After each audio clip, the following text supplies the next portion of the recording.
দর্শক, ইস্পাহানি মির্জাপুর চা মুক্তবাক অনুষ্ঠানে আপনাদের সবাইকে স্বাগত জানাচ্ছি। আপনাদের সাথে আছি আমি মনজুর আলমুদ্দিন। নির্বাচন ঘনিয়ে এসেছে। এরই মধ্যে গতকালকে শেখ হাসিনার বিরুদ্ধে প্রথম রায়ে মৃত্যুদণ্ডের সাজা ঘোষণা করা হলো। সব মিলিয়ে রাজনৈতিক বর্তমান পরিস্থিতি এবং নির্বাচনের সামনে আসলে কি কি চ্যালেঞ্জ রয়েছে এসব নিয়ে কথা বলতে চাই। তিনজন সম্মানিত অতিথি রয়েছেন আমাদের সাথে। আছেন রুমিন ফারহানা, ব্যারিস্টার ল, তিনি সাবেক সংসদ সদস্য, বাংলাদেশ সুপ্রিম কোর্টের আইনজীবী। আছেন সারওয়ার তুষার, তিনি যুগ্ম আহ্বায়ক, জাতীয় নাগরিক পার্টি। এবং সরাসরি আমাদের সাথে যুক্ত আছেন ডক্টর মির্জা গালিব, তিনি সহকারী অধ্যাপক, হাওয়ার্ড বিশ্ববিদ্যালয়, যুক্তরাষ্ট্র। আপনাদের তিনজনকেই স্বাগত আমাদের এই অনুষ্ঠানে। শুরুতেই রুমিন ফারহানা, আপনার কাছে আসতে চাই। একটা গুরুত্বপূর্ণ পূর্ব শর্ত হিসেবে দেখা হচ্ছিল যে নির্বাচনের আগে বিচার প্রক্রিয়া যাতে একটা পর্যায়ে পৌঁছয়, এবং এই রায়ের মাধ্যমে বোধহয় সেই শর্ত খানিকটা পূরণ হলো। এরপরে আসলে নির্বাচনের সামনে কি কি চ্যালেঞ্জ রয়েছে বলে আপনি মনে করেন, এবং বিভিন্ন ক্ষেত্রে নানান ধরনের অস্থিরতা যে আমরা রাজপথে দেখি, কালকেও ধানমন্ডি 32 ঘিরে যা ঘটলো সারাদিন, এই ধরনের ঘটনা কি সামনে আরো ঘটার শঙ্কা আপনি দেখেন কিনা? আপনাকে অসংখ্য ধন্যবাদ। এখানে দুটো বিষয়, একটা হচ্ছে যে এই নির্বাচনের একটা পূর্ব শর্ত ছিল দৃশ্যমান বিচার, এই রায়ের মাধ্যমে সেই শর্ত পূরণ হলো কিনা এক। দুই হচ্ছে এই বিচারটির পরে বাংলাদেশের আইন শৃঙ্খলা পরিস্থিতির অবস্থা কি দাঁড়াবে, নির্বাচনের অনুকূল পরিবেশ তৈরি করা যাবে কিনা, কিংবা আর নতুন কি কি শর্ত সামনে আসতে পারে। মঞ্জুর, এটাই তো আপনার প্রশ্ন ছিল না? আচ্ছা, কোনো বিচার, সেটা যে বিচারই হোক না কেন, তার আগে যদি কোনো শর্ত থাকে তাহলে সেই বিচারটি নিয়ে অটোমেটিক্যালি একটা প্রশ্ন উঠবে।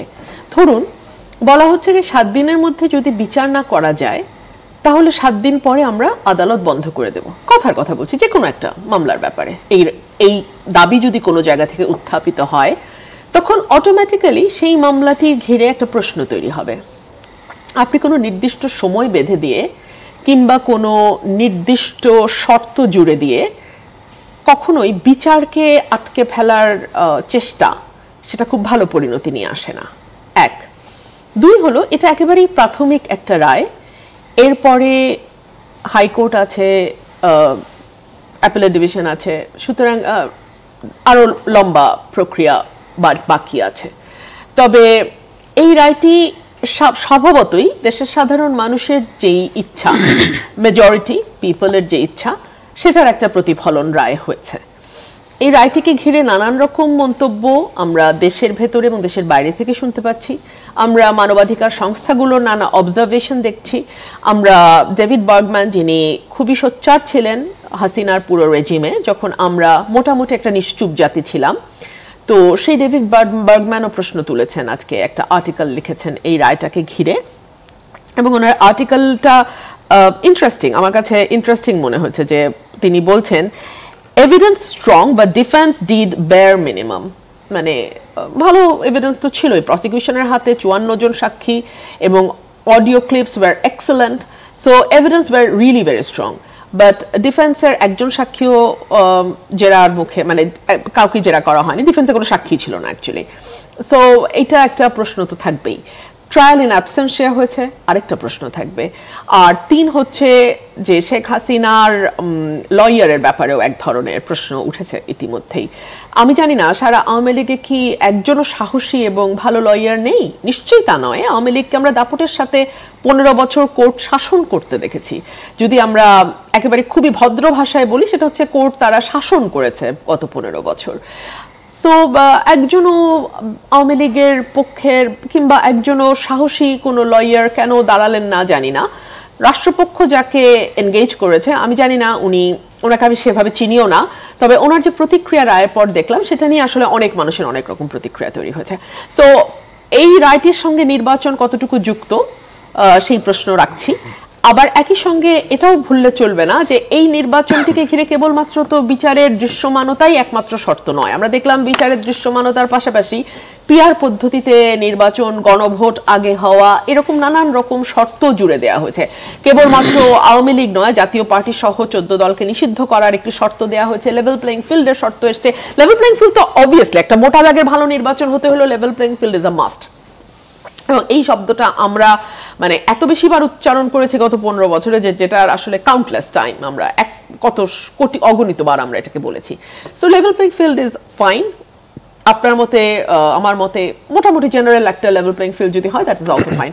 বাট প্রশ্ন থাকছে অন্য ব্যাপারগুলো নিয়ে।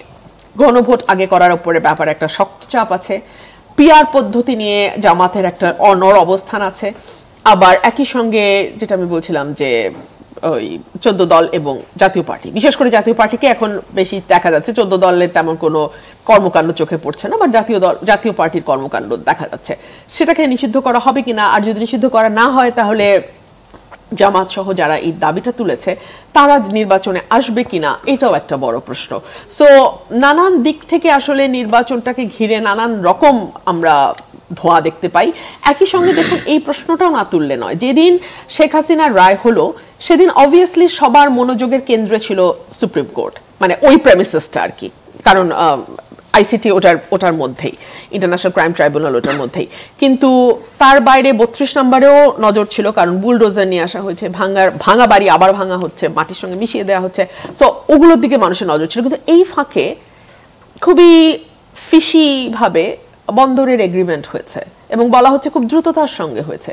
এবং যেটা আমি গতকালকেও একটা টক শোতে বলছিলাম যে এই সরকারের আদৌ সেই পাওয়ার আছে কিনা, যে কারণ এই সরকারের যে সোর্স অফ পাওয়ার আর্টিকেল 106 অনুযায়ী ডে টু ডে অ্যাক্টিভিটিস, দৈনন্দিন কার্যকলাপ, রুটিন কার্যকলাপ করাটাই এই সরকারের দায়িত্ব। সেখানে বন্দরের মতো একটা অত্যন্ত স্পর্শকাতর এবং একটা স্ট্র্যাটেজিক এবং একটা নানান রকম হিসাব নিকাশের একটা সিদ্ধান্ত একটা অনির্বাচিত সরকার কেন নিচ্ছে? আবার আমি একই সঙ্গে এই প্রশ্ন রেখেছিলাম যে আজকে কিন্তু আপনি জানেন কিনা জানি না, ডিফেন্স অ্যাডভাইজার খলিলুর রহমান, যার জন্য ব্যক্তির জন্য পদ তৈরি হয়েছে, বাংলাদেশে কিন্তু এই পদ কখনো ছিল না। সো সেই অতি অতি অতি গুরুত্বপূর্ণ ব্যক্তি আজকে ভারতে গেছেন, ভারতের মাটিতে তিনি এখন অবস্থান করছেন। তিনি ঠিক কেন ভারতে গেছেন? তিনি কি ভাবছেন তার সঙ্গে চলতি ফ্লাইটেই হাসিনা ফেরত আসবেন? মানে কেন, why is in India now? এই প্রশ্ন থাকছে। আবার একই সঙ্গে এই প্রশ্নও থাকছে যে আমাদের আলী রিয়াজ, যিনি ঐক্যমত কমিশনের একজন অতি গুরুত্বপূর্ণ, মানে দ্বিতীয় ব্যক্তি, ঐক্যমত কমিশনের প্রধান তো আমাদের chief advisor, second man is Ali Riaz, এবং হি ওয়াজ এট ফ্রন্ট, ওনাকে আমরা সবসময় দেখেছি। উনি উড়ে যেতে যেতেও আবার ফিরে আসলেন মাটির টানে, মানে ওনাকে উপদেষ্টা হিসেবে নিয়োগ দেওয়া হয়েছে, বিশেষ সহকারী। মানে কেন মানে আর তো মাত্র 2 মাস, তাই না? এর মধ্যে ওনাকে এই পদ তৈরি করে দেয়া হচ্ছে, প্রশ্ন তো তৈরি হয়, তাই না? ধন্যবাদ। এই পর্যায়ে ডক্টর মির্জা গালিব আপনার কাছে আসতে চাই। ধানমন্ডি 32 থেকে শুরু করতে চাই। বিভিন্ন অনলাইন অ্যাক্টিভিস্টের ডাকে সেখানে বুলডোজার গেল, কিন্তু আজকে যেটা দেখছিলাম ডাকসু ভিপি সাদিক কায়েম বলছেন যে সেখানে ডাকসুর কার্যনির্বাহী সদস্য উম্মে রাফিয়া পুলিশের হেনস্থার শিকার হয়েছেন, বিশ্ববিদ্যালয়ের অনেক শিক্ষার্থী সেখানে গুরুতর আহত হয়েছেন। আসলে এই রায়ের সাথে বা আওয়ামী লীগের কর্মসূচির সাথে কেন্দ্র করে 32 নাম্বার ভাঙা বা সেখানে একটা মব তৈরি করা, এটার সাথে ডাকসুর সদস্যরা জড়িত হবেন কেন? সেটা কি আপনার কাছে বোধগম্য হয়? মঞ্জুর, এই আলোচনার জন্য আমাকে ইনভাইট করার জন্য আমি বোধহয় একটু শুরু করি যে ঐতিহাসিক রায়টি হইল শেখ হাসিনার বিপক্ষে। তো গত 15-16 বছরের যে ফ্যাসিবাদী শাসন ব্যবস্থার মধ্য দিয়ে আমরা গেছি, একটা রাজনৈতিক প্রক্রিয়ার মধ্য দিয়ে, গণ অভ্যুত্থানের মধ্য দিয়ে আমরা এই ফ্যাসিবাদী সিস্টেম থেকে বের হয়ে গেছি সফলভাবে। So that's an extraordinary achievement. তো এর পরবর্তী যে জিনিসটা থাকে সেটা হলো এই 15 বছরে যে সমস্ত অন্যায়ের মধ্য দিয়ে এই ফ্যাসিবাদী সরকার ব্যবস্থা টিকে ছিল, তারা যে সমস্ত খুন করছে, গুম করছে, এবং গণ অভ্যুত্থান চলাকালে তারা যেভাবে সরকারি রিসোর্স ব্যবহার করে একটা গণহত্যা করছে, প্রায় মোর দ্যান 1400-1500 লোক এখানে মারা গেছে, আমাদেরই ভাই বোন তরুণরা এই দেশে। তো সেই কাজের একটা বিচার আমাদের প্রয়োজন ছিল। এখানে যদি এই ন্যায় বিচারটা না হয়, তাহলে আগামী দিনের যে রাজনৈতিক প্রক্রিয়া, সেই প্রক্রিয়াটাকে আমরা জনগণের কাছে একটা জবাবদিহিতামূলক গণতান্ত্রিক প্রক্রিয়া, এটা আমরা কখনোই তৈরি করতে পারবো না যদি এই বিচারের মধ্য দিয়ে আমরা না যাই। তো সেই বিচার প্রক্রিয়াটা একটা সার্টেন পর্যায়ে আসছে, এটা একটা বিশাল সফলতা। আমি প্রসিকিউশন টিম থেকে শুরু করে যারা এই বিচার প্রক্রিয়ার সাথে জড়িত, অন্তর্বর্তীকালীন সরকার এবং অন্যান্য রাজনৈতিক দল যারা এটাকে সমর্থন করছেন, আমি তাদের সবাইকে এটা ধন্যবাদ জানাই। দ্বিতীয়ত হলো ধানমন্ডি 32 নম্বর নিয়ে আমরা যে জিনিসগুলো দেখতেছি। তো এখানে আমি যদি পাবলিক সাইকিকে বোঝার চেষ্টা করি, তাহলে আমি যেটা বুঝি সেটা হলো যে ধানমন্ডি 32 নম্বর এইটা মূলত আওয়ামী লীগের যে ফ্যাসিবাদ তার একটা সিম্বল হয়ে উঠছে আমাদের সমাজে। কারণ আওয়ামী লীগের এই একনায়কতান্ত্রিক যে ব্যবস্থা, এটাকে কিন্তু আমরা কিছুটা তুলনা করতে পারি আপনার ইউরোপে যে ফ্যাসিজম এক সময় তৈরি হয়েছিল, পপুলার ফ্যাসিজম, তার সাথে যেখানে একটা কাল্ট সিস্টেম থাকবে, কিছু কাল্ট ফিগার থাকবে। তো শেখ মুজিবুর রহমান সেই কাল্ট ফিগার হয়ে উঠছেন, শেখ হাসিনা সেই কাল্ট ফিগার হয়ে উঠছেন, ধানমন্ডি 32 নম্বর কিংবা টুঙ্গিপাড়া এটা হচ্ছে তার কাল্ট সিম্বল হয়ে উঠছেন। তো যে কারণে আমরা দেখছি যে যখন গণ অভ্যুত্থান হয়েছে তখন শেখ মুজিবুর রহমানের বিভিন্ন ভাস্কর্য এটা লোকেরা ভাঙছে, ধানমন্ডি 32 নম্বর ভাঙছে। তো আজকে যখন শেখ হাসিনার বিচারটা হইলো তখন কেন লোকেরা ধানমন্ডি 32 নম্বরে গেল? তার কারণ হইলো আওয়ামী লীগের রিয়াকশন। আমরা আওয়ামী লীগকে খুব ক্যাটাগরিক্যালি দেখতেছি যে তারা জুলাই গণ অভ্যুত্থানকে মনে করে একটা অনৈতিক কাজ এবং সন্ত্রাসী কাজ। শেখ হাসিনার বিভিন্ন বক্তব্য এবং অডিও ক্লিপ আপনি দেখছেন যে উনি বলছেন আমার নামে 220 না 25টা মামলা হয়েছে, এই 225 জনকে তো চিনে রাখলাম, এদেরকে আমি ধরতে পারবো, মারতে পারবো, এদেরকে আমি শেষ করে দিতে পারবো। সন্ত্রাসী হুমকি এখনো উনি এখানে দিতেছেন। আপনি দেখছেন যে এই যে রায়ের 2-3 দিন আগে ঢাকা শহরে নানান জায়গা থেকে বাস পোড়ানো হয়েছে, সন্ত্রাসী কর্মকাণ্ড করা হয়েছে। এর আগে আমরা দেখছি যে এনসিপির তরুণ নেতৃবৃন্দ যখন গোপালগঞ্জ গেছে তখন তাদের রাজনৈতিক কর্মসূচির উপর আক্রমণ করা হয়েছে। তো আওয়ামী লীগ একটা সন্ত্রাসী কার্যক্রমের মধ্য দিয়ে যেমন একটা ফ্যাসিস্ট সিস্টেম তৈরি করছে, আজকেও তারা তার যে ফল, তার আফটার ম্যাথটাকে কাউন্টারঅ্যাক্ট করার চেষ্টা করতেছে একটা সন্ত্রাসী কর্মকাণ্ডের মধ্য দিয়ে। তো ধানমন্ডি 32 নম্বর তার সিম্বল হয়ে আছে, যে কারণে ধানমন্ডি 32-এর বিপক্ষে আপনি জনগণের একটা স্বতঃস্ফূর্ত অংশগ্রহণ দেখতেছেন। এখন এইটাকে সরকারের দিক থেকে কতটুকু অ্যালাউ করবে, কতটুকু আপনি করতে দিবেন, সেটা নিয়ে আমরা আলাপ আলোচনা করতে পারি। কিন্তু আমরা জনগণের মাইন্ডসেট যদি দেখার চেষ্টা করি তাহলে ধানমন্ডি 32-এর এগেইনস্টে তার যে মাইন্ডসেট, এই সময় ধরুন কালকে সারা দেশে অন্যান্য জায়গায় পরিস্থিতি স্বাভাবিক থাকলেও ঢাকা শহরের একটা বড় অংশ তো এই মব তৈরির কারণে বেশ অস্থির হয়ে থাকলো, এবং সেটা কি এই মুহূর্তে খুব একটা কাম্য? কারণ এই ধরনের পরিস্থিতির সুযোগ তো আর অনেকে নিতে পারে। আমি বলবো যে দেখেন, ধানমন্ডি 32-এ যখন ছাত্র জনতা গেল, পুলিশ যদি এটাকে যেভাবে এটাকে ইন্টারঅ্যাক্ট করছে, পুলিশের ডিফারেন্টলি এটাকে ম্যানেজ করা উচিত ছিল। আপনি এক্সেসিভ ফোর্স ব্যবহার না করে কিভাবে এই জিনিসটাকে ম্যানেজ করবেন। ডক্টর গালিব, আমি তো কালকে সকাল থেকে প্রায় পুরো সময় সংবাদে উপস্থিত ছিলাম, লাইভ দেখছিলাম। পুলিশ তো শুরু থেকেই তাদেরকে অনুরোধ করেছে চলে যাবার জন্য, কিন্তু সেখানে বুলডোজার নিয়ে হাজির হয়ে রাস্তা বন্ধ করলে পুলিশের কি খুব বেশি কিছু করার থাকে? না, কিন্তু দেখেন এই প্রশ্নটা আমাদের অলওয়েজ তুলতে হবে যে পুলিশ যখন হচ্ছে জনগণের সাথে ইন্টারঅ্যাক্ট করতেছে সেখানে আপনি ফোর্স প্রয়োগ করবেন, কিন্তু সেটা কি এক্সেসিভ ফোর্স, এই প্রশ্নটা আমাদের অলওয়েজ করতে হবে, তাই না? আমি যতটুকু ভিডিও দেখছি, অন্যান্য কার্যক্রম দেখছি, আমার কাছে মনে হয়েছে তারা এক্সেসিভ ফোর্স প্রয়োগ করছে। এটা ডিফারেন্টলি করার সম্ভাবনা সেখানে ছিল।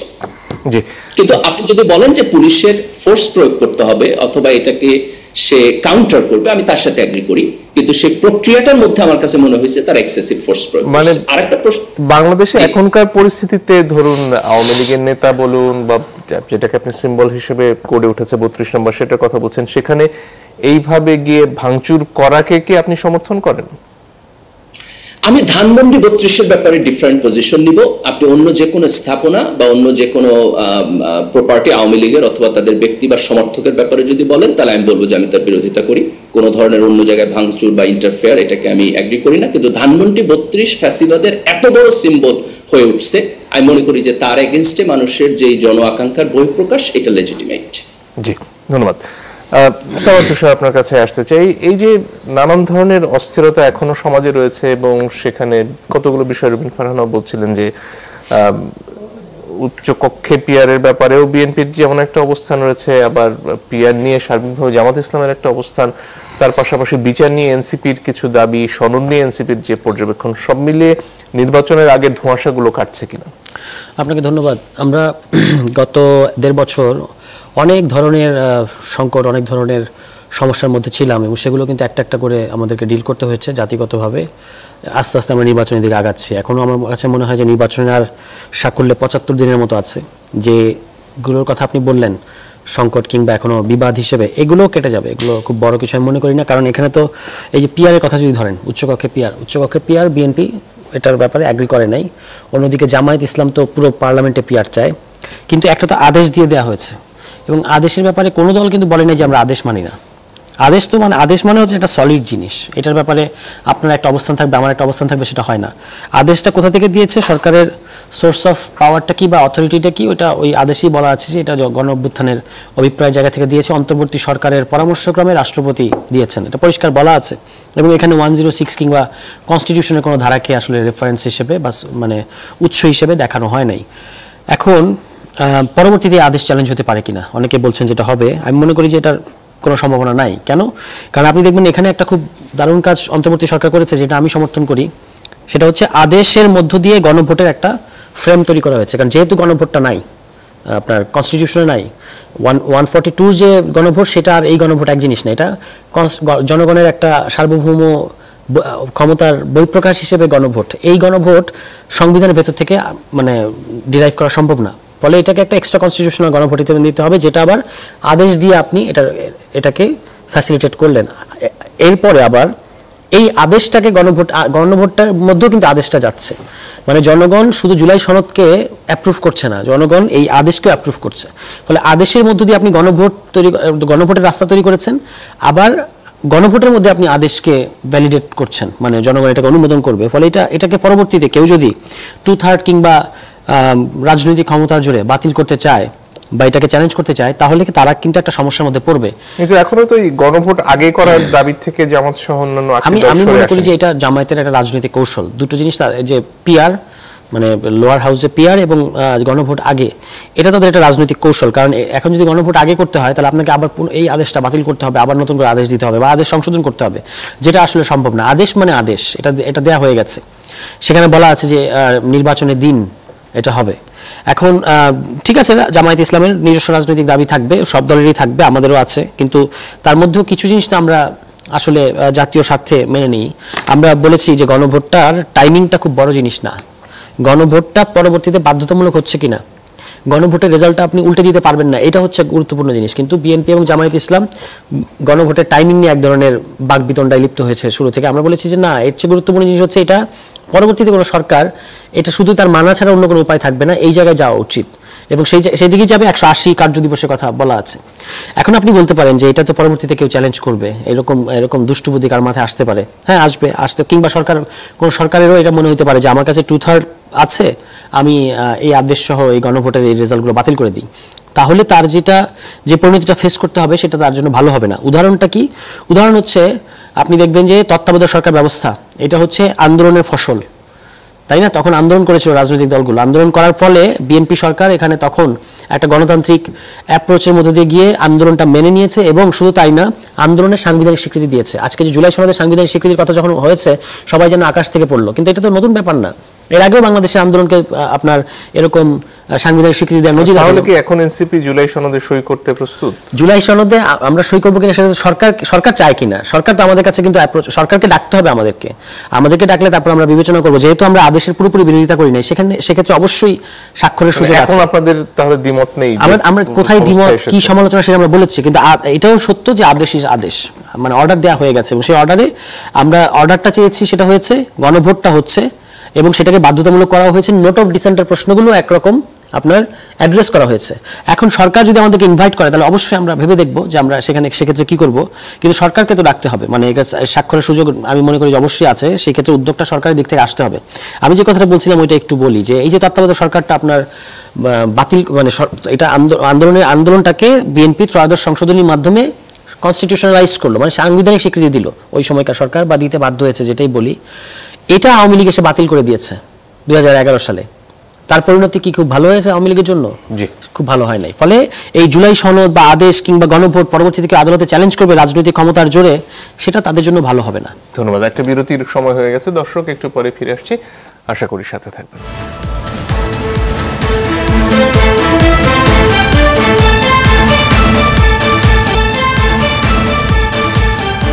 দর্শক, আপনারা দেখছেন ইস্পাহানি মির্জাপুর চা মুক্তবাক। ফিরে আসবো ডক্টর মির্জা গালিব আপনার কাছে। যে চ্যালেঞ্জগুলোর কথা বলা হচ্ছিল, বিশেষত জামাত যে দাবিগুলোর কথা বলেছে, অর্থাৎ নির্বাচনের আগে গণভোট সহ আরো কিছু কিছু বিষয় নিয়ে তো এখনো দ্বিমত থেকে গেছে, এগুলো কি আসলেই খুব বড় অন্তরায়, নাকি এগুলো মোটামুটি আসলে আদেশটা জারির মাধ্যমে সমাধান হয়ে গেছে? আমি মনে করি যে এটা মোটামুটি ভাবে আদেশ জারির মধ্য দিয়ে সমাধান হয়ে গেছে, কারণ এই আদেশের সাথে প্রায় প্রত্যেকটা রাজনৈতিক দলেরই কিছু এগ্রিমেন্ট আছে, কিছু ডিসএগ্রিমেন্ট আছে। তো আমার বোধ হয় যে কিছু ডিসএগ্রিমেন্ট তো সবাইকে কম্প্রোমাইজ করতে হবে, আমরা তো কম্প্রোমাইজ না করলে সামনের দিকে যাইতে পারবো না। তো যেই জায়গাটাতে এখন আমরা একটা এগ্রিমেন্টে আছি সেটা হলো প্রথমত ফেব্রুয়ারিতে নির্বাচন হবে। এই ব্যাপারে বিএনপি, জামাত এবং এনসিপি তিনটা দলই আগে এগ্রি করছে, অন্যান্য যারা রাজনৈতিক দল আছে তারাও ফেব্রুয়ারির নির্বাচনের সাথে এগ্রি করছে। তা আমার বোধ হয় যে এখন আমাদের কোনো আলোচনাই ফেব্রুয়ারির নির্বাচন হবে এই আন্ডারস্ট্যান্ডিংটাকে ভায়োলেট করে হওয়া উচিত না। সকল আলোচনা এটা ধরে নিয়েই হওয়া উচিত যে ফেব্রুয়ারিতে আমাদের নির্বাচনের টার্গেট, তারপর আমরা এটা কিভাবে করব সেখানে আমরা যাব। তো সেই জায়গা থেকে কয়েকটা প্রশ্ন ছিল, একটা হচ্ছে বিচারের একটা দৃশ্যমান অগ্রগতি, সেটা হয়ে গেছে। একটা প্রশ্ন ছিল আমরা সংস্কার কার্যক্রম কিভাবে করব, তো সেখানে জুলাই সনদের একটা আন্ডারস্ট্যান্ডিং এ সবাই আসছে, সরকারের পক্ষ থেকে একটা আদেশ দেওয়া হয়েছে। যদিও এই আদেশের সাথে প্রত্যেক রাজনৈতিক দলই কিছু কিছু জায়গায় ডিসএগ্রি করছে, কিন্তু আমরা কোনো রাজনৈতিক দলের কাছ থেকেই খুব স্ট্রং এবং বড় প্রতিক্রিয়া আমরা পাই নাই। আমার কাছে মনে হচ্ছে যে বিএনপি, জামাত এবং এনসিপি তারা প্রত্যেকেই মোটামুটি খুশিভাবে এটাকে মেনে নিবে। তো যেহেতু জুলাই সনদের মধ্য দিয়া নির্বাচন আর গণভোট একসাথে হইতেছে, তাহলে বিএনপি এখানে কিছুটা কমফোর্ট ফিল করতেছে। যেহেতু উচ্চকক্ষে পিআর এর ব্যাপারে জুলাই সনদে এক ধরনের বাধ্যবাধকতা আরোপ করা হয়েছে, আমার বোধ হয় যে জামাত এখানে কমফোর্ট ফিল করতেছে। যেহেতু এনসিপির দিক থেকে প্রশ্ন ছিল যে বাস্তবায়নের পদ্ধতির মধ্যে যে আদেশের বাধ্যবাধকতা, আইনি বাধ্যবাধকতা এটা তৈরি হোক, সেটাও এনসিপির দিক থেকে হয়েছে। তো এখন তাদের থেকে একটু একটু করে ছাড় দিতে হবে। আমি মনে করি যে জামাতের নিম্নকক্ষে পিআর এর দাবি, এটা এখন ছাড় দেওয়া উচিত। বিএনপি উচ্চকক্ষে পিআর হইতে পারবে না এই যে দাবিতে ছিল, এটা তাদের ছাড় দেওয়া উচিত। এবং এনসিপি তো যেটা চাইছে মোটামুটি সেরকম একটা প্রক্রিয়া এখানে গেছে।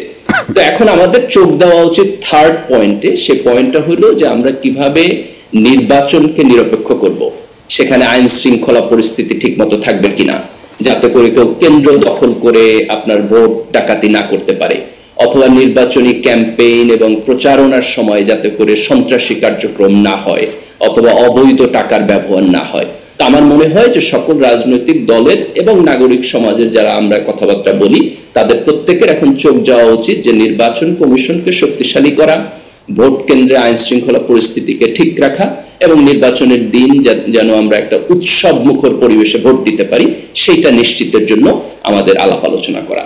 এবং সেই জায়গায় কয়েকটা জিনিস বোধহয় আমাদের চোখ দেওয়া উচিত। সেটা হলো নির্বাচন কি একদিনে হবে না আমরা ভাগ করে করে করব।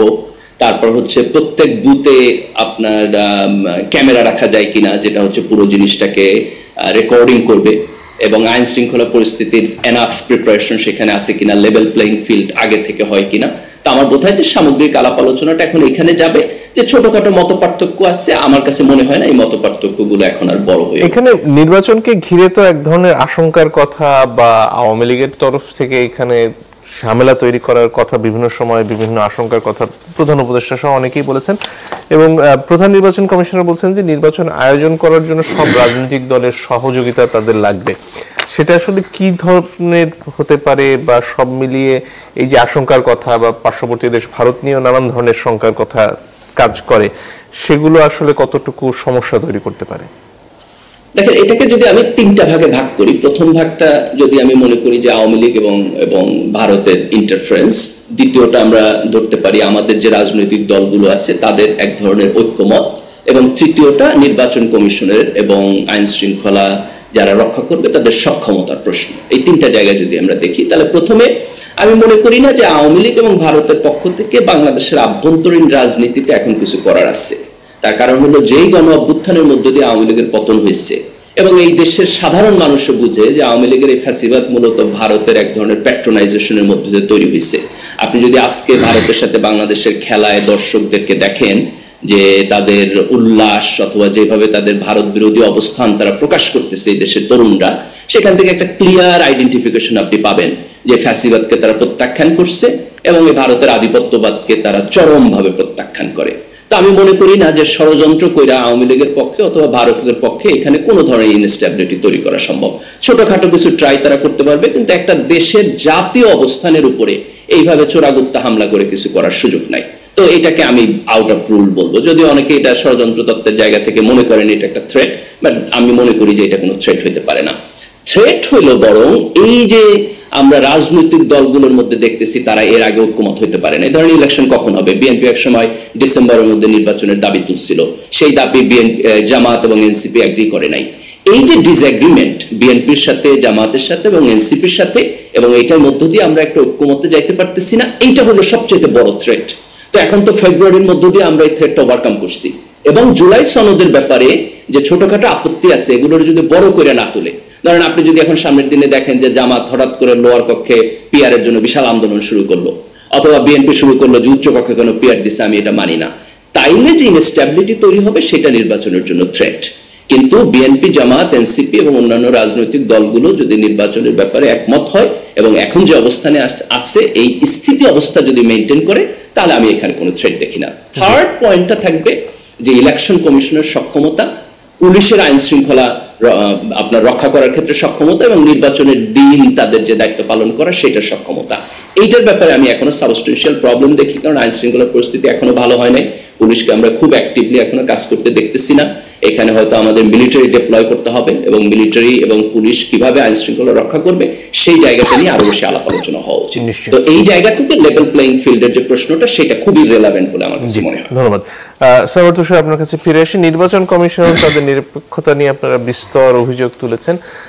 শেষমেশ শাপলা কলি প্রতীক পাওয়ার মধ্য দিয়ে সেটা আসলে কতদূর সমাধান হলো, এবং নির্বাচন কমিশন আসলে নিরপেক্ষভাবে আগামী নির্বাচন পরিচালনা করতে পারবে, সেটা আপনারা এখন বিশ্বাস করেন কিনা? বিশ্বাসের চেয়ে বড় প্রশ্ন হচ্ছে এখনো কনফিডেন্স বা আস্থাহীনতার মধ্যে আছি আমরা। এটা আমরা কিন্তু আগে শুধু নিরপেক্ষতা নিয়ে প্রশ্ন তুলিনি, আমরা ইসির ক্যাপাসিটি নিয়ে প্রশ্ন তুলেছি। গোয়েন্দা রিপোর্ট যেটা ইসিকে পেশ করা হয়েছে সেখানে বলা হয়েছে 67%, 67% ভোট কেন্দ্র, মানে 28,000 ভোট কেন্দ্র এখনো ঝুঁকিপূর্ণ এবং সহিংসতার ব্যাপক আশঙ্কা সেখানে প্রকাশ করা হয়েছে। একটা নির্বাচনের আগে কিছু ভোট কেন্দ্র আপনার ঝুঁকিপূর্ণ থাকবে, এটা খুব স্বাভাবিক, বাংলাদেশে এরকম থাকে। সেটা 20 থেকে 25%, 30% এরকম হয়, এবং সেটাকে ব্যবস্থা নিয়ে ঠিক করা হয়। কিন্তু যখন 67%, আমি জানি না কেন এটা খুব একটা আলোচনা হলো না বাংলাদেশে। এটা কিন্তু আরো কয়েকদিন, 3-4-5 দিন আগের আপনার গোয়েন্দা রিপোর্ট, এটা ইসিকে পেশ করা হয়েছে, কিছু সংবাদপত্র এটাকে নিউজও করেছে, কিন্তু এটা খুব বেশি আলোচনায় নাই। যে 3 মাসের মতো মোটামুটি আছে, 3 মাসের আগে আপনি 67% ভোট কেন্দ্রকে অনিরাপদ রেখে, ঝুঁকিপূর্ণ রেখে কিভাবে একটা সুষ্ঠু নির্বাচন করবেন? প্রধান উপদেষ্টা বলেছেন দেশ রক্ষার নির্বাচন। দেশ রক্ষার নির্বাচন মানে নির্বাচন দেশকে রক্ষা করবে, নির্বাচনকে তো রক্ষা করতে হবে আগে। শুধু সেই নির্বাচনকে আপনি কিভাবে রক্ষা করবেন? দৃশ্যমান পদক্ষেপগুলো কি কি? ওয়ান ফাইন মর্নিং সব ঠিক হয়ে যাবে ব্যাপারটা তো সেটা না। তো ইসি কি পদক্ষেপ নিচ্ছে? কিছু গোল টেবিল বৈঠকের বাইরে রাজনৈতিক দলগুলোর সাথে কথাবার্তা হচ্ছে, সেখানে তো রাজনীতি হচ্ছে, বেশি কিছু হচ্ছে না। রাজনৈতিক দলগুলো রাজনৈতিক বক্তব্য দিয়ে আসে ভেতরেও, বাইরে এসে প্রেসকে রাজনৈতিক বক্তব্যই দেয়। কিন্তু কিছু দৃশ্যমান ইফেক্টিভ পদক্ষেপ, মানে ধরেন কিছুই হবে না, আমরা ধরে নিলাম শেষ পর্যন্ত, কিন্তু এই এনভায়রনমেন্টটা বিরাজ করলে ভোটারদের সাইকোলজি বলে যে ভোটার টার্নআউটে এটা একটা প্রভাব পড়বে, যে অনেক ব্যাপক মারপিট হবে, আমরা যাব না, মানে ভোটারদের এটা মনে হতে পারে। কিন্তু আপনি যদি পদক্ষেপ নেন একের পর এক এবং দেখান যে না, সরকার 2.5 মাস যাবত, সরকার এবং ইসি সহ সংশ্লিষ্ট যারা আছে তারা 2.5-3 মাস যাবত শুধু এটা নিয়েই কাজ করেছে। কারণ ওই যে গালিব ভাই বললেন, আমি এটার সাথে একমত, এখন মোটামুটি বিচার সংস্কার প্রশ্নগুলো সেটেল। শুধু আমরা দেখতে চাইবো রাজনৈতিক দলগুলো বিচারের ধারাবাহিকতা তাদের ইশতেহারের মধ্যে আনে কিনা। শুধু কেন্দ্র নিয়ে যে শঙ্কার কথা গোয়েন্দা সংস্থা বলছে, সেটার ভিত্তি কি? কারা এই সমস্যা তৈরি করবে, কি কারণে? ডেফিনেটলি রাজনৈতিক দলগুলো করবে। আপনি প্রত্যেকটা এলাকার খবর পাবেন এরকম যে সেখানে সকল শীর্ষ সন্ত্রাসী এখন বীর দর্পে ঘুরে বেড়াচ্ছে এলাকায়, প্রত্যেকটা এলাকায় অস্ত্র ঢুকছে, এবং এগুলোর গোয়েন্দা তথ্য স্থানীয় পর্যায়েও পুলিশ ডিপার্টমেন্টের কাছে আছে, স্থানীয় প্রশাসনের কাছে আছে। বিএনপি, জামাত, এনসিপি এর মধ্যে এই ঘটনাগুলো ঘটছে। এনসিপি এগুলোর সাথে জড়িত না ডেফিনেটলি, কিন্তু কেউ না কেউ এগুলো করছে। আমি তো নাম বলাটা ঠিক হবে না, কিন্তু আপনি দেখবেন যে আজকে একটা ঘটনা বলি যে আপনার আমাদের এলাকায় একটা ফ্যাক্টরিতে চাঁদাবাজি করেছে এবং সেই কারণে মামলাও হয়েছিল। সেই মামলা তুলে নিয়ে দুঃখ প্রকাশ করতে বাধ্য হয়েছে ওই মানে কারখানার মালিক বা কারখানা কর্তৃপক্ষ, এবং অস্ত্র ঢুকছে এটা সবাই জানে, কিন্তু সেটার কোনো মানে সারাশি অভিযান এগুলো করে যে আপনি এগুলো করলে কি হবে, জনগণের মধ্যে একটা কনফিডেন্স ফিরে আসবে যে না, সরকার তৎপর, আইন শৃঙ্খলা বাহিনী তৎপর, তাহলে আসলে আমাদের ভোট নিয়ে কোনো শঙ্কা নাই। কিন্তু এই প্রাথমিকভাবে আওয়ামী লীগকে কেন্দ্র করে এই শঙ্কা না আপনাদের? আওয়ামী লীগ বলছে যে তারা নির্বাচন করতে দেবেন না, কারণ জয়ের কথা শুনলাম, কিন্তু আমি মনে করি এটা মেজর কোনো থ্রেট হবে না। মানে বাংলাদেশের নির্বাচন খুব মানে নির্বাচনের ক্ষেত্রে আওয়ামী লীগ কোনো বড় কোনো ফ্যাক্টর না। তারা কিছু মানে এটাকে বানচাল করার জন্য কিছু কাজ করতে চাইবে, কিন্তু সেটা খুব বড় ফ্যাক্টর হবে না। বড় ফ্যাক্টর হবে যে এই যে ভোট কেন্দ্র দখল করতে চাওয়া, মারামারি, মুখোমুখি সংঘর্ষ, এবং অন্য যে সকল প্রার্থীরা পেশি শক্তির উপর নির্ভরশীল না, যারা হচ্ছে একটা সুষ্ঠু কায়দায় ক্যাম্পেইন করতে চায়, তাদের উপর অন্য প্রার্থীর সমর্থকেরা বা অন্য প্রার্থীর ক্যাডারেরা যে হামলা করতে চাইবে বা তাদেরকে বাধা দিতে চাইবে। ইতিমধ্যে আমার এলাকায় আপনি গেলে ঢুকবেন যে আমার প্রত্যেকটা পোস্টারকে নষ্ট করে ফেলা হচ্ছে, এবং এটা পরিষ্কারভাবে কারা করছে এটা সবাই জানে, কিন্তু প্রশাসনের কিন্তু সেক্ষেত্রে কোনো ব্যবস্থা নাই। কিন্তু এখনই এই অবস্থা হলে তফসিল ঘোষণার পরে কি অবস্থা হবে? সকল পোস্টার আছে, শুধু আমার পোস্টার নেই, এটা পুরো আমার নির্বাচনী এলাকারই একই চিত্র। তো এটা হচ্ছে আমাদেরকে পরবর্তীতে যে বাধা দেওয়া হবে সেগুলোর সিমটম এখন দেখা যাচ্ছে। প্রশাসনের এই ক্ষেত্রে আমরা কোনো কার্যকর পদক্ষেপ দেখি না, এটা হচ্ছে সমস্যা। এখন এইটাকে কিভাবে ঠিক করা যাবে, কিভাবে আপনি লেভেল প্লেইং ফিল্ড রাখবেন? ইতিমধ্যে একজন প্রার্থী গুলিবিদ্ধ হয়েছেন, গতকালকে পল্লবীতে ঢাকায় একজনকে মানে গুলি করা হয়েছে, একজন রাজনৈতিক নেতাকে, যুব দলের, এবং প্রচুর অস্ত্র আছে সারা দেশের বিভিন্ন জায়গায়। এগুলো আমরা কানাঘুষে শুনতে পাই। প্রশাসনের উচিত হচ্ছে এগুলো ব্যবস্থা নেয়, এবং নিলে তারপর দেখবেন আপনি নির্বাচনের একটা সুষ্ঠু পরিবেশ। আমরা মানে ভোটার তো পরে সেকেন্ডারি, আগে প্রার্থীদের তো আপনার কনফিডেন্স থাকতে হবে। তো সেই কনফিডেন্স তো আমার অনেক লো, মানে যে আমি নামবো এবং আমার উপর অন্যরা মারমুখী হবে না, এর কোনো নিশ্চয়তা আমি পাচ্ছি না। ফলে এই দিকে সরকারের পদক্ষেপ নেওয়া উচিত, খুব শক্ত পদক্ষেপ নেওয়া উচিত। কারণ এবার নির্বাচন যদি সহিংসতার কারণে বিতর্কিত হয় তাহলে কিন্তু এটার দায় কিন্তু সরকারকে নিতে হবে। তার যে 3টা ম্যান্ডেট, থার্ড ম্যান্ডেট, আপনি এটা কিন্তু একটা ফুল প্যাকেজ। একটা নষ্ট মানে বাকিগুলো নষ্ট হবে। ফলে সরকার যদি নির্বাচনটা সুষ্ঠুভাবে না করতে পারে তাহলে কিন্তু বাকি দুটাও আসলে বিতর্কিত হবে। ফলে এই ক্ষেত্রে সরকারের খুব শক্ত পদক্ষেপ আমরা প্রত্যাশা করি। নিশ্চয়ই। রুমিন ফারহানা, আপনার কাছে ফিরে আসতে চাই। নির্বাচনকে কেন্দ্র করে বিএনপি যখন প্রার্থী একটা প্রাথমিক তালিকা ঘোষণা করলো, তারপর থেকে অনেকে আবার স্থানীয় পর্যায়ে প্রতিবাদ করছেন। টাঙ্গাইল 3, নওগাঁ 2 আসনে অনেকে আবার প্রার্থী পরিবর্তনের জন্য এক ধরনের আন্দোলন, মানববন্ধন ইত্যাদিও করছেন। এইসব আসলে মিটিয়ে এর পাশাপাশি শরিকদের আসলে কি আসন দেয়া হবে না হবে সেগুলো মিটিয়ে এর পাশাপাশি সন্ত্রাস, অস্ত্র এগুলো নিয়ন্ত্রণ করে একটা মোটামুটি সুষ্ঠু, গ্রহণযোগ্য, শান্তিপূর্ণ নির্বাচনের দিকে যাওয়ার পথে রাজনৈতিক দল হিসেবে আসলে বিএনপি কি করছে? বিএনপির জন্য এটা একটা বড় চ্যালেঞ্জ নিঃসন্দেহে। যেখানে আমরা দেখছি যে অনেক দল হয়তো 300 আসনে যোগ্য প্রার্থী দিতে হিমশিম খাচ্ছে, সেখানে বিএনপির এক একটা আসনে অন অ্যান অ্যাভারেজ 8 থেকে 10 জন প্রার্থী রেডি হয়ে আছে নির্বাচন করবার জন্য। সুতরাং প্রার্থীদের নিজেদের মধ্যে, কারণ মনোনয়ন তো আসলে একজনের বেশি দেওয়া সম্ভব না, সো যাকে আপনি মনোনয়ন দিবেন তার সঙ্গে বাকি 9 জন কোঅপারেট করবে কিনা, কোঅপারেট না করলে দল হিসেবে বিএনপি তাদেরকে কতটুকু বাধ্য করতে পারবে, সাহায্য বা সহযোগিতা, অ্যাটলিস্ট সাহায্য সহযোগিতা যদি নাও করে, কোনো রকম কোনো প্রতিবন্ধকতা যাতে তৈরি না করে, সেই ব্যাপারে অন্যান্য প্রার্থীদেরকে বাধ্য করা, মানে অন্যান্য যারা হতে চায় প্রার্থী, অ্যাসপায়ারিং ক্যান্ডিডেটদের বাধ্য করা, সেটাও একটা বড় চ্যালেঞ্জ। 2 হচ্ছে আমি দেখলাম যে 200-র বেশি আসন নাকি শরিকরাই চাইছে বিএনপির কাছে। 200 কয়টা জানি, তো it sounds little funny, but এটাই তো সত্য, এটাই হচ্ছে এখন। তো তাই যদি হয় তাহলে তো আর বিএনপির নিজস্ব নেতা কর্মী প্রার্থী থাকবার আর কিছু নাই, তাহলে এখন সবই শরিকদের দিয়ে দিতে হয়। বাট এই যেটার মধ্যে একটা ফাইন ব্যালেন্স নিয়ে আসা, এটাও বিএনপির জন্য একটা বড় চ্যালেঞ্জ। 3 হচ্ছে আপনি যেটা বললেন, যেটা আমি মনে করি সকল প্রার্থী, সকল দল, সকল ভোটারের জন্যই এটা একটা চ্যালেঞ্জ, সেটা হচ্ছে অবৈধ অস্ত্র এবং অবৈধ, মানে যাদের আসলে ভেতরে থাকার কথা ছিল, যারা যে কোনো কারণে হোক 5ই আগস্টের পর বেরিয়ে গেছে, যারা পলিটিক্যাল না, প্রিজনার না, তারা কোনো শীর্ষ সন্ত্রাসী কিংবা তাদের সঙ্গী সাথী, তাদের গ্রুপের মেম্বার, এরকম অনেকেই 5 তারিখের পর বেরিয়ে গেছে যে due process of law follow করে বেরিয়ে গেছে তা না, কোর্ট মানে কি বলে জেলখানায় গোলাগুলি হয়ে দরজা ভেঙে গেট ভেঙে বেরিয়েছে তারা। সো এইরকম একটা অবস্থায় জাতীয় নির্বাচন হতে যাচ্ছে, যেখানে অনেকগুলো ভেস্টেড কোয়ার্টারই আছে যারা হয়তো চাচ্ছে না নির্বাচনটা ভালো হোক। সেদিক থেকেও এটা একই সাথে সকল স্টেক হোল্ডারের জন্যই একটা চ্যালেঞ্জ। এখন এটা আসলে কার স্বার্থে যাবে? যদি নির্বাচন ভালো না হয় বা নির্বাচন কোনো কারণে বাধাগ্রস্ত হয়, কার লাভ হবে? নির্বাচন যদি বাধাগ্রস্ত হয় সবচেয়ে বেশি লাভ হবে আওয়ামী লীগের, এর চেয়ে বেশি লাভ আর কারো হবে না। 2 হচ্ছে সরকারের ভেতরও অনেক সরকার থাকে, তাদের কারো কারো লাভ হবে। কিরকম লাভ হবে? এই সরকারটি যদি দীর্ঘায়িত হয় তাহলে আরেকটু বেশি সময়ের জন্য, আরেকটু লম্বা সময়ের জন্য ক্ষমতা এক্সারসাইজ করা, পাওয়ার এনজয় করা, সেটার একটা ব্যাপার আছে। এবং কোন রাজনৈতিক দল এরকম ভাবতে পারে যে সময় যত যাবে আসন তত বাড়বে, আমি আরো একটু বেশি সময় পাবো কাজ করার, আরেকটু বেশি সময় পাবো অন্য দলের ব্যাপারে নেতিবাচক প্রচারণা চালানোর, সো আমার আসন হয়তো কিছু বাড়বে। এটা সেই দলগুলোকেও এক ধরনের কমফোর্ট দেবে। আর কালকে যেটা শেখ হাসিনা পুত্র সজীব ওয়াজেদ জয় বলেছেন যে আওয়ামী লীগ চেষ্টা করবে নেক্সট নির্বাচনটা 26-এর নির্বাচনটাকে পণ্ড করতে। আওয়ামী লীগের ব্যাপারে আমাদের পলিটিক্যাল এক্সপিরিয়েন্স বলে যে তারা সরকারে থাকলে যত না নৃশংস, তার চেয়ে বেশি নৃশংস তারা বিরোধী দলে থাকা অবস্থায়। আমরা বাংলাদেশে প্রথম, কিন্তু গত কয়েকদিনের কর্মসূচিতে কি তারা তার কোনো প্রমাণ রাখতে পেরেছে? তার সেই আগের অবস্থান কি আর আদৌ আছে বাংলাদেশে? দেখুন, এটা আমি এভাবে বলাটা মুশকিল, কিন্তু একই সঙ্গে বাংলাদেশের আইন শৃঙ্খলা পরিস্থিতি তো 14 মাসে খুব যে একটা উন্নতি হয়েছে তা না, কিন্তু on the top of that বিভিন্ন জায়গায় যেভাবে আগুন সন্ত্রাস বেড়েছে, বিভিন্ন জায়গায় নানানভাবে আতঙ্ক তৈরি করে এমন পরিবেশ হয়েছে যে মানুষ স্বেচ্ছায় আওয়ামী লীগের কর্মসূচি, মানে অ্যাজ ইফ মানুষ এটা ঘর থেকে ভয়ই বের হয় নাই। হ্যাঁ, সো এরকম একটা পরিবেশ ভোটের জন্য খুব ভালো পরিবেশ না। ভীতির মধ্যে ভোটারকে রেখে, ভীতির মধ্যে নেতাকর্মীদেরকে রেখে, সেটা যে দলেরই নেতাকর্মী হোক, এটা নির্বাচনের জন্য খুব অনুকূল পরিবেশ না।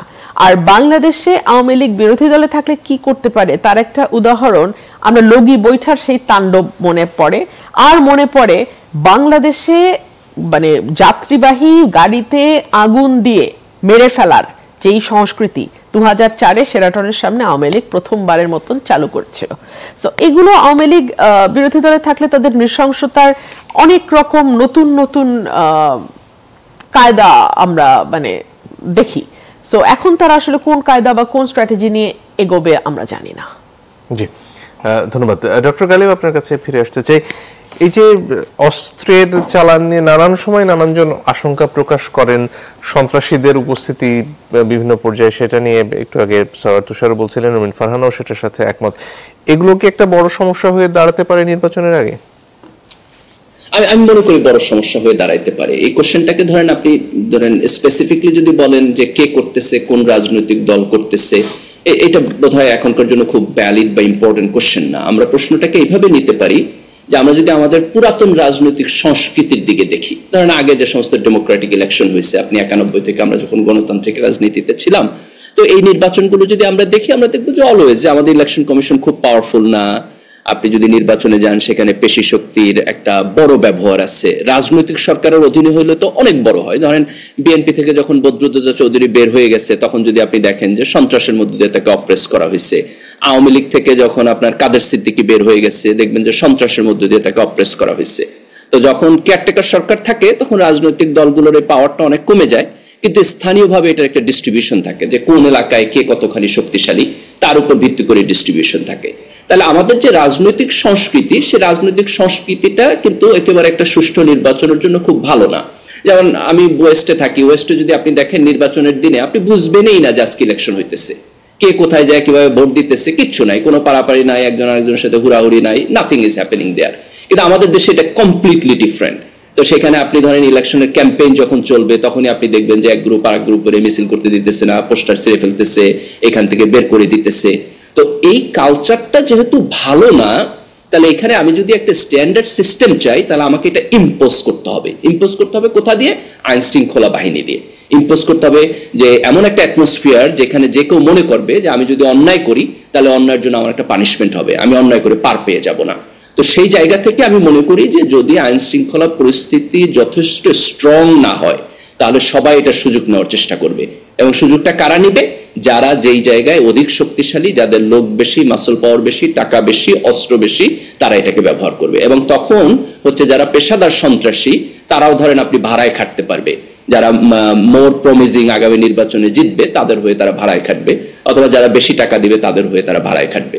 তো আমার বোধ হয় যে দেশব্যাপী একটা অস্ত্র উদ্ধার অভিযান হওয়া, যে কোনো জায়গায় একটা ছোটখাটো প্রবলেম হইলে সেখানে পুলিশ সাথে সাথে অ্যাকশন নিবে, যাতে করে অন্য লোকেরা ভয় পায়, যাতে এই ধরনের কার্যক্রম তারা করতে না পারে, এটা আমাদের প্রয়োজন।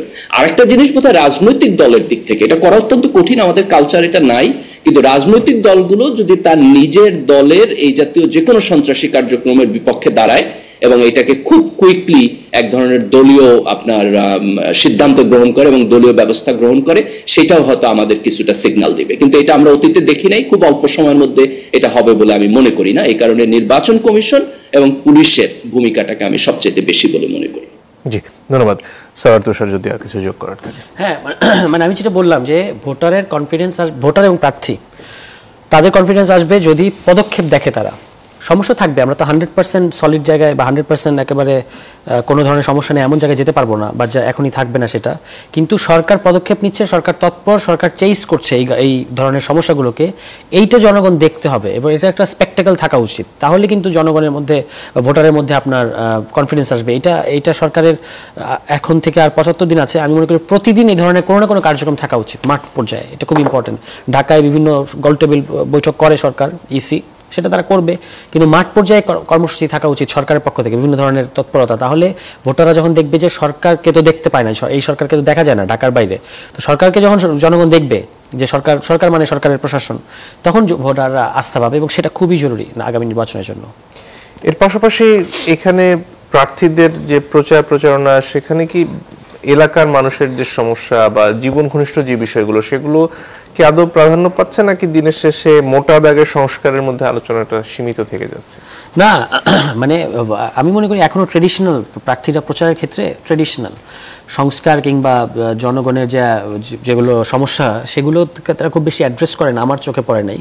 আমরা চেষ্টা করি কিছু কিছু যে কোনগুলো সমস্যা, সেগুলোকে কিভাবে আমরা করব বা একেবারে বাস্তবসম্মতভাবে কিভাবে আমরা ঠিক করব, সেই প্রতিশ্রুতিগুলো দেওয়ার কিছু কিছু আমরা এই সময়ের মধ্যে করেছি। কিন্তু অন্যান্য যে প্রার্থী যারা আছে তারা সবাই যে এইভাবে একটা খুব অভিনব কায়দায় আগাচ্ছে সেটা না, তারা খুবই ট্রেডিশনাল। এখনও সেই মোটর শোভাযাত্রা কিংবা বড় ধরনের শোডাউন, সে আগের মতো করে অমুক ভাইয়ের নামে মিছিল, স্লোগান, এইসবই কিন্তু এখনও পর্যন্ত দেখা যাচ্ছে নির্বাচনে। কিন্তু জনগণের ডোর টু ডোর গিয়ে জনগণকে তার সমস্যাটা আইডেন্টিফাই করা এবং তাকে সেটা এবং জনগণের ইনপুট সহকারে একটা ইশতেহার বানানো, যে কি কি সমস্যা সেটা জনগণ বলবে, সেই মোতাবেক প্রার্থীরা তাদের ইশতেহার প্রকাশ করবে। এইটা এখনো কিন্তু এই দৃশ্য তৈরি হয় নাই, হয়তো সামনে হবে। জি, রুইন ফারহানা, এই যে শোডাউনের সংস্কৃতি এখনো অনেক জায়গাতে, দীর্ঘ মোটরসাইকেল শোভাযাত্রাও দেখা যাচ্ছে, এবং এই যে নানান অন্তর্কোন্দলকে কেন্দ্র করে, যেমন মিরপুরের ঘটনায় তো আরেকজন বিএনপি নেতার নামেই অভিযোগটা দিনের শেষে, এগুলো আসলে কাটিয়ে উঠবে কিভাবে বিএনপি? আমি আপনাকে বলেছি এটা একটা চ্যালেঞ্জ। আর নির্বাচনী প্রচারণায় কিভাবে করলে ভালো ফল হয়, এটা যখন ধীরে ধীরে প্রার্থীরা বুঝতে শিখবে, তখন অটোমেটিক্যালি প্রচারণায় ভিন্নতা আসবে।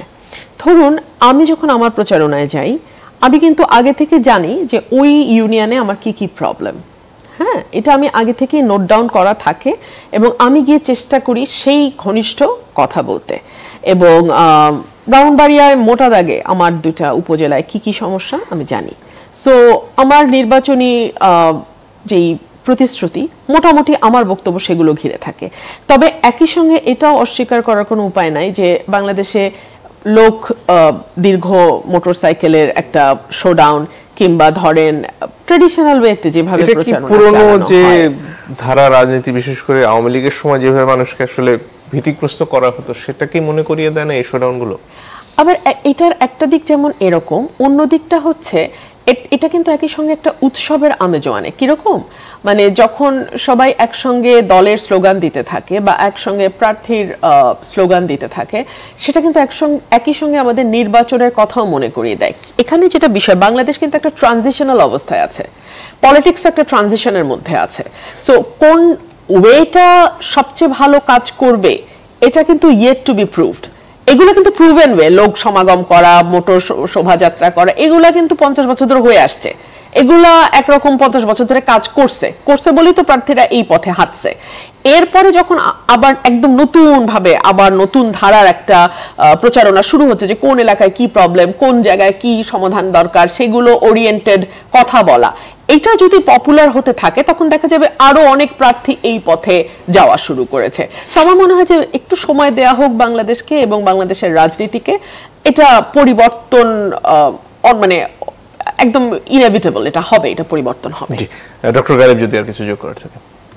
আমি মনে করি এই পরিবর্তনের সবচেয়ে বড় নিয়ামক হলো ভোটাররা। আমরা যদি বাংলাদেশে এখন একটা বিশাল ইয়াং জেনারেশন আসছে, নতুন ভোটার আসছে, তো আগামী নির্বাচনে তাদের ভোটিং প্যাটার্ন কেমন, কোন ধরনের প্রার্থীকে তারা ভোট দেয়, এটার উপর ডিপেন্ড করবে। আপনি যদি একটা ইলেকশন দেখেন যেখানে দেখলেন যে মোর ইয়াং এবং এনার্জেটিক লোকেরা ভোট পাইতেছে, তুলনামূলকভাবে যারা ট্র্যাডিশনাল পদ্ধতিতে রাজনীতি করতেছে তারা জিততে পারতেছে না, তখন আপনি দেখবেন অটোমেটিকলি রাজনৈতিক সংস্কৃতির মধ্যে পরিবর্তন আসবে। তো এটা আসলে আমরা বলে করাইতে পারবো না, কিন্তু আমাদের যেটা করতে হবে সেটা হলো জনসচেতনতা তৈরি করা, যেন করে ভোটাররা তাদের ভোট দেওয়ার ডিসিশনটাকে একটা ইনফর্ম ডিসিশন হিসাবে নেন। এটা যদি আমরা একটা দুইটা ইলেকশনে আপনার একটা প্যাটার্ন দেখাইতে পারি এবং আমাদের নিরপেক্ষ নির্বাচনের একটা গণতান্ত্রিক প্রক্রিয়া থাকে, তাহলে আমরা দেখব যে রাজনীতির মধ্যে গুণগত পরিবর্তন আসবে। কিন্তু এখন পর্যন্ত যে আলোচনা, সেখানে তো সবাই প্রকাশ্যেই বলছেন যে অনেক কোটি টাকা লাগে নির্বাচন করতে, বেশি শক্তি লাগে, সেটার কি কোনো পরিবর্তনে আসা এই নির্বাচনে দেখেন না? না, টাকার ব্যাপারে এখন পর্যন্ত আমরা কোনো মৌলিক পরিবর্তন দেখতেছি না। এই নির্বাচনে আমরা কিছু নতুন প্রার্থী দেখতেছি যারা ট্র্যাডিশনাল পলিটিশিয়ান না, এবং খুব সম্ভবত তারা বড় অঙ্কের টাকা খরচ করতে পারবেন না। তো আমরা যদি তাদেরকে আগামী নির্বাচনে জিততে দেখি, তাহলে হয়তো আমরা একটা কনক্লুশনে যাইতে পারবো যে অনেক টাকা খরচ করেও এখন আর জেতা যায় না, কিন্তু এই এক্সাম্পল আমাদের সামনে এখনো নাই। আমি খুব করে চাইবো যে আগামী নির্বাচনে এটা প্রমাণ হোক, যে ধরেন যে 25 বছর 30 বছর 35 বছরের একজন ইয়াং ছেলে যায় নির্বাচন করতেছে, অথবা এমন একজন লোক যে আগে কখনো ওইভাবে রাজনীতি করে না, এখন নির্বাচনে গেছে, কিন্তু এনার্জেটিক, ভালো ইয়ত, এবং তারা খুব বেশি টাকা পয়সা খরচ না করে নির্বাচনে জিতে আসছে। এইরকম কিছু এক্সাম্পল, ধরেন 15-20টা এক্সাম্পলও যদি হয়, আমি মনে করি সেটা রাজনীতিকে চেঞ্জ করবে। কিন্তু এখন পর্যন্ত আমরা মানে জনগণের মাইন্ডসেট তো আমরা বলতে পারবো না, কিছু পোল টোল আছে এদিকে, কিন্তু ক্লিয়ারলি তো ইলেকশন আগে বলা যাবে না। কিন্তু ওভারঅল নির্বাচনের ব্যয়ের জন্য যে টাকা খরচ করার ট্র্যাডিশন, সেটার ক্ষেত্রে কোনো পরিবর্তন এখনো হয়নি। অনেক ধন্যবাদ আপনাদের তিনজনকে, আজকের মতো সময় ফুরিয়ে গেছে। দর্শক, আপনাদেরকে ধন্যবাদ জানিয়ে বিদায় নিচ্ছি।